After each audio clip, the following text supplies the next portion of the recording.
وقال اللہ تبارک و تعالی فی شان حبیبہ ان اللہ وملائکتہ یصلون علی النبی یا ایھا الذین آمنوا صلوا علیہ وسلموا تسلیما اللہم صلی علی سیدنا و مولانا محمد وعلی آل سیدنا و مولانا محمد وبارک وسلم الصلاۃ والسلام علیک یا سیدی یا رسول اللہ وعلی آلک واصحابک یا سیدی یا حبیب اللہ الصلاۃ والسلام علیک یا سیدی یا نبی اللہ وعلی آلک واصحابک یا سیدی یا رحمت للعالمین۔ تمام تعریفیں اللہ رب العالمین کی، وہ وحدہ لا شریک ہے، اس کا کوئی ثانی نہیں۔ حمد و ثنا رب تعالیٰ کی، جس نے بندوں کی ہدایت کے لیے انبیاء و مرسلین کو مبعوث فرمایا، سب سے آخر میں اپنے پیارے محبوب نبی کریم رحمت للعالمین خاتم النبیین صلی اللہ علیہ وسلم کو مبعوث فرما کے نبوت کے دروازوں کو بند کر دیا۔ درود و سلام حضور صلی اللہ تعالی علیہ وآلہ وسلم پر، آپ کی اہل بیت اطہار، آپ کی ازواج مطہرات اور آپ کے جان نثار صحابہ رضوان اللہ تعالی اجمعین پر درود و سلام۔ اللہم صلی علی محمد وعلی آل محمد وبارک وسلم سبحان اللہ وبحمدہ سبحان اللہ العظیم۔ اللہ تبارک و تعالی جل شانہ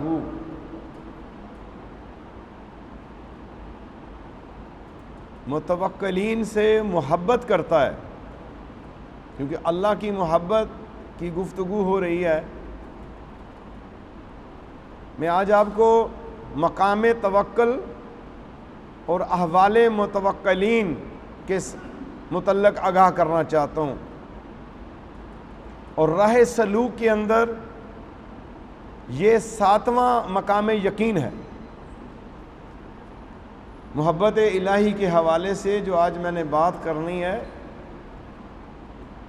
یہ سلوک کے اسباق میں 7واں مقام یقین ہے، مقام توکل و احوال متوکلین۔ اور یہ میری بات نہیں، یہ کسی عام بندے کی بات نہیں۔ پارہ نمبر 4 سورہ آل عمران آیت نمبر 159 کے اندر اللہ تبارک و تعالی ارشاد فرما رہا ہے، ان اللہ یحب المتوکلین، بے شک اللہ عز و جل توکل کرنے والوں سے محبت رکھتا ہے۔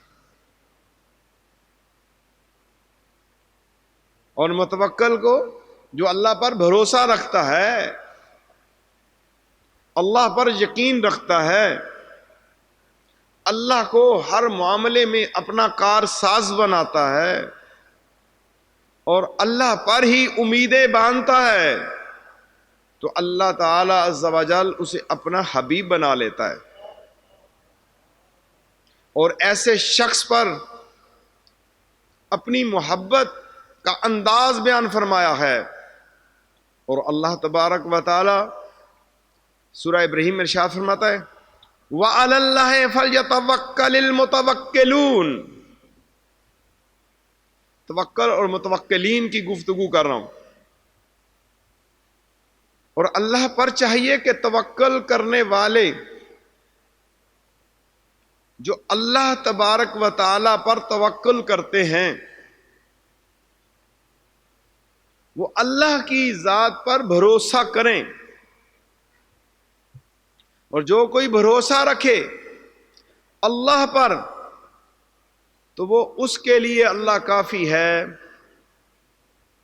پھر اسے دنیا کے دروازے کھٹکانے کی ضرورت نہیں، وزیروں مشیروں بادشاہوں سے تعلق بنانے کی ضرورت نہیں۔ وَمَن يَتَوَکَّلْ عَلَى اللَّهِ فَهُوَ حَسْبُهُ،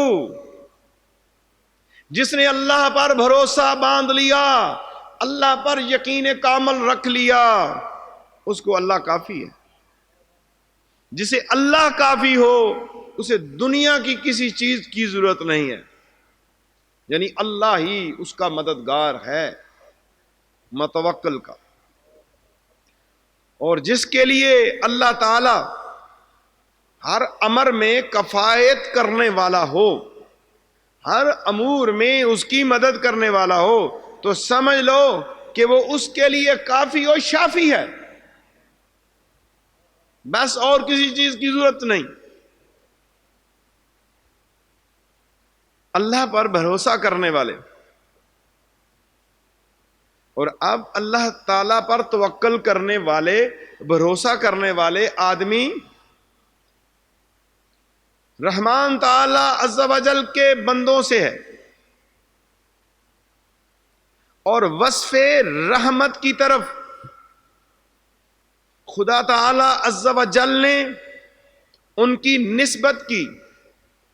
یہ خواص بندے ہیں کہ ان کے لیے وصف کفایت کی ضمانت دی، اور کتاب اللہ میں انہی کی صفت بیان کی اللہ تبارک و تعالی نے۔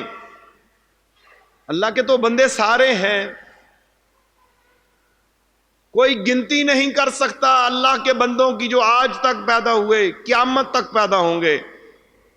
اب یہ ساری پیدائش آدم، خلقت آدم، اولاد آدم میں سے اللہ صرف ان بندوں کا ذکر کر رہا ہے جنہیں اللہ پسند کرتا ہے، جنہیں اللہ محبت کرتا ہے۔ وَعِبَادُ الرَّحْمَنِ الَّذِينَ يَمْشُونَ عَلَى الْأَرْضِ حَوْنًا، اللہ تبارک و تعالی الفرقان میں ارشاد فرماتا ہے، اور رحمان کے بندے وہ ہیں جو چلتے ہیں زمین پر دبے پاؤں، عاجزی کے ساتھ، انکساری کے ساتھ۔ اللہ نے عباد الرحمن، رحمان کے وہ بندے، اربوں کھربوں انسان جن کی گنتی نہیں کی جا سکتی، ان بندوں میں سے عاجزی والے بندوں کا ذکر کیا ہے۔ یمشون علی الارض ہونا، جن کے اندر تکبر نہیں ہے، جن کے اندر عاجزی ہے، جو بڑے آہستہ آہستہ نگاہوں کو جھکا کے چلتے ہیں، شرم و حیا کے پیکر ہیں، زمین پہ چلنے والی چیونٹیوں کا بھی خیال رکھتے ہیں کہ کوئی ان کے پاؤں کے نیچے نہ آ جائے۔ تو اللہ نے اس صفت کا بیان کیا، وعباد الرحمن، اللہ کے وہ بندے۔ کتنی محبت کرتا ہے اللہ اپنے بندوں سے۔ اللہ کی محبت کو پانے کے لیے ہمیں اللہ پر بھروسہ کرنا پڑے گا، مقام توکل کو سمجھنا پڑے گا، مقام یقین کو سمجھنا پڑے گا۔ احوال متوکلین سے ہمیں فائدہ حاصل کرنا پڑے گا یہ باتیں سن کے، اور انہی لوگوں کی اللہ تعالیٰ نے اس دار محن میں کفایت فرمائی، اور انہیں اپنے فضل سے برائیوں سے محفوظ رکھا، اور جنہیں اللہ گناہوں سے محفوظ رکھ لے، دنیا کی رنگینیوں سے بچا لے، بس اللہ انہیں کفایت کرتا ہے۔ اور اللہ کے سوا اگر کوئی امیدیں باندھتا ہے، اللہ کے سوا کسی نے کوئی الہ بنائے ہوئے ہیں، اللہ کے سوا کسی نے سیاسی جماعتوں کو لیڈر بنا کے ان پہ بھروسہ اور توکل کیا ہوا ہے، تو پھر خیال کر لے کہ قیامت والے دن کیا ہوگا۔ اللہ نے تو بات کو ختم کر دیا ہے۔ سورہ زمر کے اندر اللہ تبارک و تعالی نے جو ارشاد فرما، الیس اللہ بکافۃ عبدہ، کیا اللہ کافی نہیں اپنے بندے کو؟ یہ سوال ہے میرے اور آپ پہ، پوری امت مسلمہ پر۔ اللہ کا قرآن کہہ رہا ہے، کیا تمہیں میں کافی نہیں؟ میں نے تمہیں پیدا کیا، میں نے اندھیری کوٹھری میں ماں کے پیٹ کے اندر تمہیں رکھ کر تمہاری خبر گیری کی، وہاں نہ پانی پہنچ سکتا تھا، نہ خوراک پہنچ سکتی تھی، نہ ہوا پہنچ سکتی تھی، نہ مددگار پہنچ سکتے تھے۔ اگر میں نے 9 ماہ ماں کے پیٹ کے اندر تمہیں زندہ رکھا ہے تو کیا دنیا میں تمہیں کفایت نہیں کروں گا؟ تمہیں رزق نہیں دوں گا؟ تمہارے احوال سے باخبر نہیں رہوں گا؟ جب تو بول نہیں سکتا تھا، دیکھ نہیں سکتا تھا، چل پھر نہیں سکتا تھا، اچھے برے کی خبر نہیں تھی، تیرا روزگار نہیں تھا، اے بندے میں نے تو تمہیں بھی وہاں پر رزق دیا ہے، وہاں بھی میں نے تیری سانسیں چلائی ہیں، وہاں پر بھی میں نے تجھے امن اور سلامتی دی ہے۔ الیس اللہ بکوفۃ عبدہ، کیا اللہ کافی نہیں تجھے؟ آج دنیا میں تو لوگوں پہ بھروسہ کر بیٹھا، کیا جواب دے گا اللہ کو؟ آج دنیا کے لیڈر تمہیں دنیا میں وقتی فائدہ تو دے سکتے ہیں، لیکن یہ عارضی فائدہ ہے، یہ دھوکے والا فائدہ ہے، یہ ختم ہونے والا فائدہ ہے، اور جو دائمی فائدہ ہے وہ قیامت والے دن ہے۔ میں نے صحابہ رضوان اللہ تعالی اجمعین، تابعین رضوان اللہ تعالی اجمعین کے احوال پڑھے ہیں، اور جس کا خلاصہ بیان کروں، یاد رکھیے گا یہ میری بات جو ہے، توکل کرنا، اللہ پر بھروسہ رکھنا، توکل کرنا نظام توحید اور جمعیت معاملہ ہے۔ اللہ پر بھروسہ رکھنا یہ نظام توحید کی بات ہے، اللہ پر بھروسہ رکھنا۔ جو اللہ پر بھروسہ نہیں رکھتا، توحید کا سبق اس کا کچا ہے۔ جو اللہ پر مکمل یقین نہیں رکھتا، توحید کا سبق کچا ہے۔ اللہ کو اللہ مانا، رب کو رب مانا، تو پھر ہر چیز سے بیگانے ہو جائیں، صرف اللہ کے ہو جائیں، اللہ کی محبت ملے گی۔ ایک سلف صالحین رحمت اللہ تعالی سے روایت ہے، فرمایا کہ میں نے خواب میں ایک بصرہ کے عابد کو دیکھا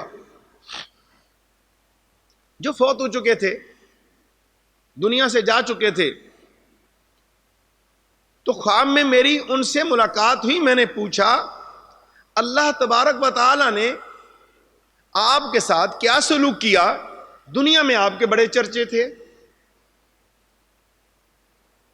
تو انہوں نے فرمایا کہ اللہ تبارک و تعالی نے مجھے بخش دیا اور مجھے جنت میں داخل کر دیا ہے۔ تو پھر انہوں نے آگے سوال کیا کہ اللہ کے ولی بتائیں وہاں پر کس عمل کو آپ نے افضل ترین پایا، اپنی زندگی میں کس عمل کو زیادہ افضل پایا؟ تو اللہ کا مقرب بندہ جواب دیتا ہے، میں نے وہاں پر جس چیز کو افضل پایا اور جس کے ذریعے مجھے اللہ کی رضا اور بخشش ملی اور داخلہ جنت ملا، ان میں پہلی چیز تھی توکل، اللہ پر بھروسہ، اور دوسری چیز کم امیدی۔ یہ 2 چیزیں تھی، میں نے دنیا میں امیدیں بہت کم رکھی تھی، ان 2 کی وجہ سے نجات پا گیا، اور تمہیں وصیت کرتا ہوں ان 2 پر پکے ہو جاؤ، ان 2 سبقوں کو پکا یاد کر لو، اللہ پر توکل کرنا اور دنیا میں اپنی امیدیں کم کر دینا۔ حضرت ابو درداء رضی اللہ تعالی عنہ فرماتے ہیں ایمان کی چوٹی، ایمان کی بلندی، جو ایمان ہے نا مومن کا ایمان، اس کی بلندی 3 باتوں سے ہے۔ نمبر 1 اخلاص، نمبر 2 توکل، نمبر 3 تسلیم و رضا۔ یہ 3 چیزیں ایمان کو عروج دیتی ہیں، ایمان کو مزین کرتی ہیں، ایمان کو ترقی دیتی ہیں، ایمان کو اوپر تک لے جاتی ہیں، اور یہ ایمان کی چوٹی کی بلند ترین سطح کا ذکر کیا ہے، جس میں پہلے نمبر پر اخلاص، نمبر 2 پر توکل، نمبر 3 پر تسلیم و رضا، یعنی پروردگار کریم کے ہر حکم کو سر خم تسلیم کرنا، مان لینا اور راضی ہو جانا۔ اللہ کے ہر حکم کو ہم کیا کرتے ہیں؟ اللہ اور اس کے رسول کے اس حکم کو مانتے ہیں جس میں ہمیں بظاہری فائدہ ملے، باقی ہم نہیں مانتے۔ دین ہماری مرضی سے نہیں، دین بھیجنے والے کی مرضی سے ہے، اور جس کے اوپر دین کی اشاعت کی ذمہ داری لگائی، یعنی آخری نبی الزماں صلی اللہ تعالی وسلم کی سچی اور پکی غلامی اور اتباع کے اندر وہ جو دین ہمیں ملا ہے، اس کو ماننے کا نام دین ہے۔ اپنے نفس امارہ، اپنی خواہشات کے مطابق چناؤ کر کے چیزوں کے اوپر بس عمل کرنا، یہ دین نہیں ہے۔ دین کے ہر حکم کے اوپر تسلیم و رضا چاہیے بندے کی۔ اگر یہ نہیں ہے تو پھر انسان خسارے کے اندر ہے۔ اور یاد رکھیے گا، توکل سے زیادہ کوئی مقام زیادہ قابل عزت اور رفعت نہیں ہے۔ اگر آپ اللہ کے ہاں مقام پانا چاہتے ہیں، اللہ کی محبت کو چاہتے ہیں، اللہ سے اپنے تعلق کو جوڑنا چاہتے ہیں، اور اللہ کے ساتھ رشتے کو مضبوط بنانا چاہتے ہیں، تو پھر اللہ تبارک و تعالی کے احکامات کو ماننا پڑے گا اور توکل کرنا پڑے گا۔ یاد رکھیے، سارے کا سارا علم عبادت کا ایک دروازہ ہے، سارے کا سارا علم۔ میں آپ کو ایک نتیجہ دینے لگا ہوں، توکل کے اوپر ایک نتیجہ دینے لگا ہوں۔ سارے کا سارا علم عبادت کا دروازہ ہے، ایک دروازہ ہے، اور سارے کا سارا تقوی زہد کا ایک دروازہ ہے۔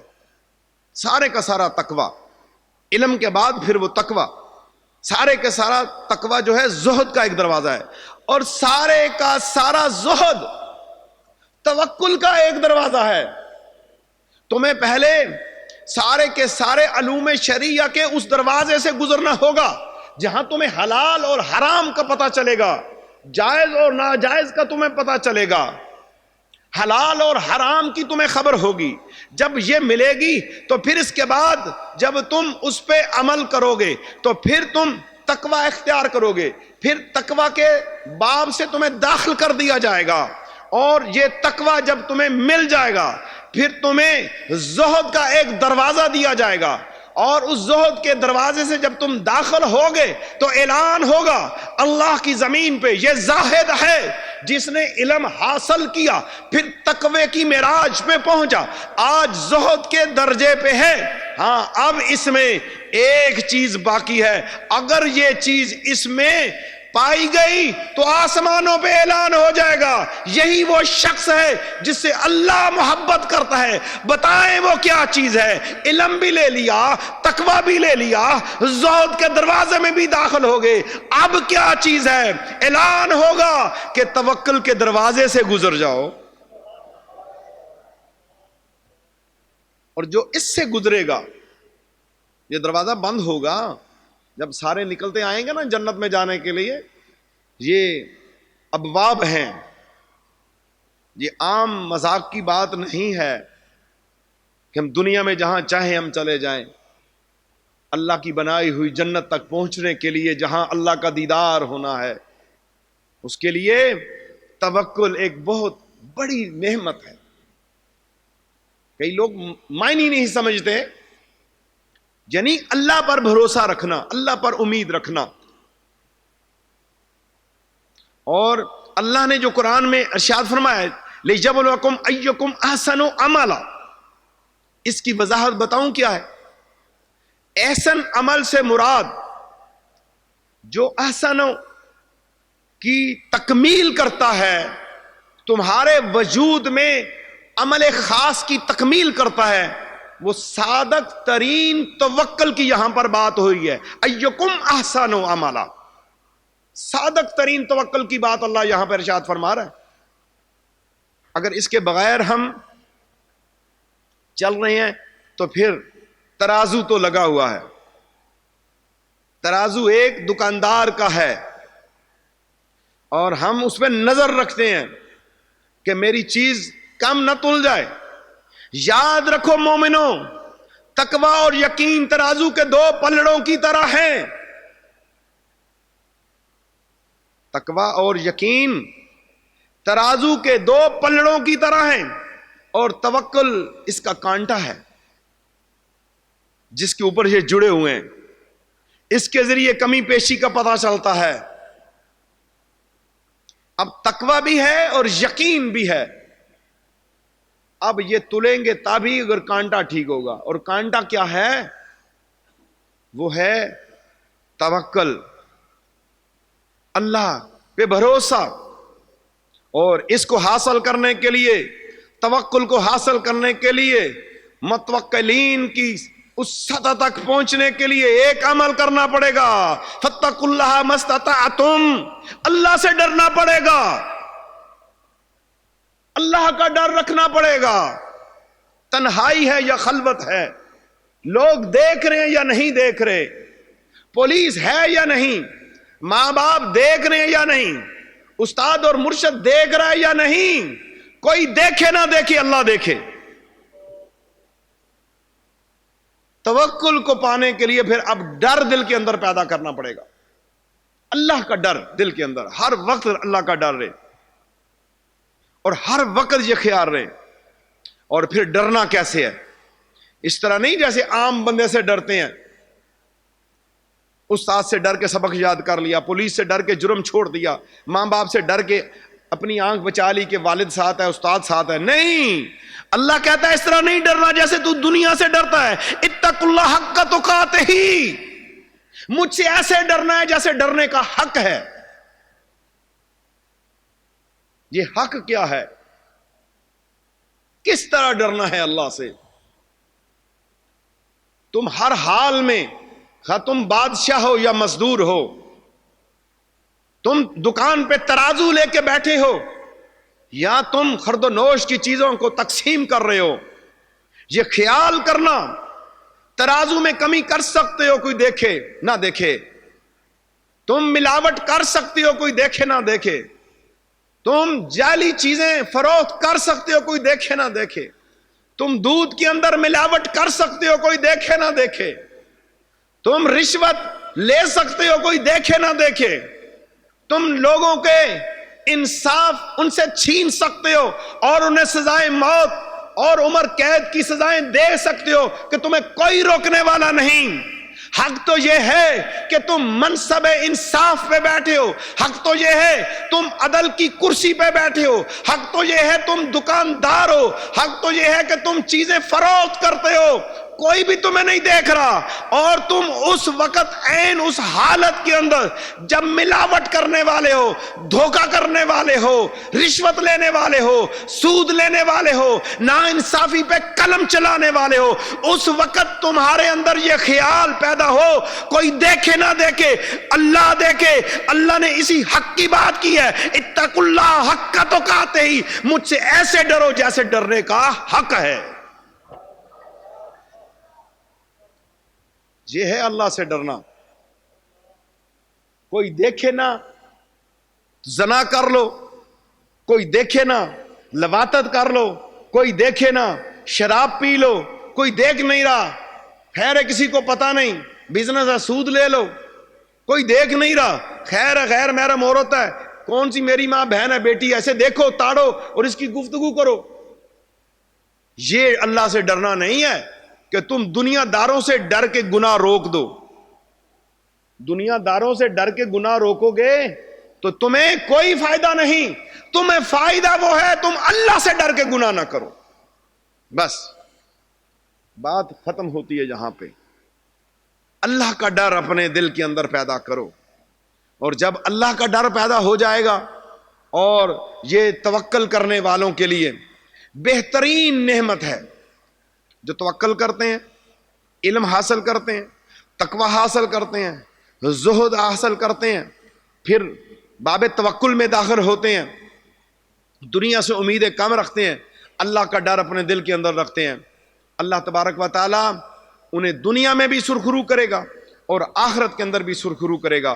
اللہ تبارک و تعالی مجھے اور آپ کو توکل والی عظیم نعمت عطا کرے، ایسا علم جس کی وجہ سے ہم خود گناہوں سے بچیں اور لوگوں کو بچائیں، ایسا علم جس کی وجہ سے تقوی اور زہد ملے، ایسا علم جس سے توکل ملے، اور ایسا علم جس سے ہمارا بھروسہ اپنے مالک پہ پورا ہو جائے کہ وہی میرا اور ساری کائنات کا کارساز ہے۔ اللہ تعالیٰ مجھے اور آپ کو عمل کی توفیق عطا فرمائے، آمین بجاہ نبی الکریم صلی اللہ تعالی علیہ وآلہ وسلم۔ مزید ویڈیوز دیکھنے کے لیے محمدی رونی قافلہ کے آفیشیل چینل کو سبسکرائب کریں اور بیل آئیکن کو پریس کریں۔